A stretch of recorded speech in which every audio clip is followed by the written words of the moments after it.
Cherry. Cherry diabetes చాలా చక్కగా పనిచేస్తుంది. అంటే స్వీట్ కూడా ఉంటది కదా మేడం అది డయాబెటిస్ ఎక్కువ. ఇప్పుడు నేరేడు పళ్ళు కూడా స్వీట్ గానే ఉంటాయి, జామకాయలు కూడా స్వీట్ గానే ఉంటాయి, చెర్రీస్ కూడా స్వీట్ గానే ఉంటాయి.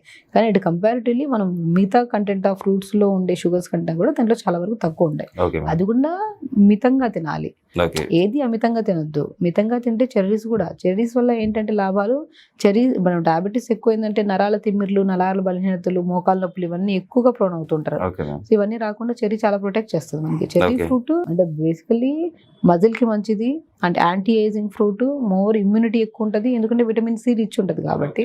ఎన్నో రకాల వ్యాధి నిరోధక శక్తి ఎక్కువగా ఉన్న ఫ్రూట్స్ లో మనం చెర్రీస్ కానీ, స్ట్రాబెర్రీస్ కానీ, బ్లూబెర్రీస్ కానీ, ఎస్పెషల్లీ ఆల్బుకారా కానీ, ఇవన్నీ ప్లమ్స్, ఇవన్నీ బాగా తీసుకుంటా ఉంటాం. Okay. ఇవన్నీ మనకి ఎన్నో రకాల డెంగ్యూలు, మలేరియాలు, ఈ స్కిన్ ప్రాబ్లమ్స్, ఎన్నో kind of bacterial infections, fungal infections రాకుండా కాపాడుకుంటాం.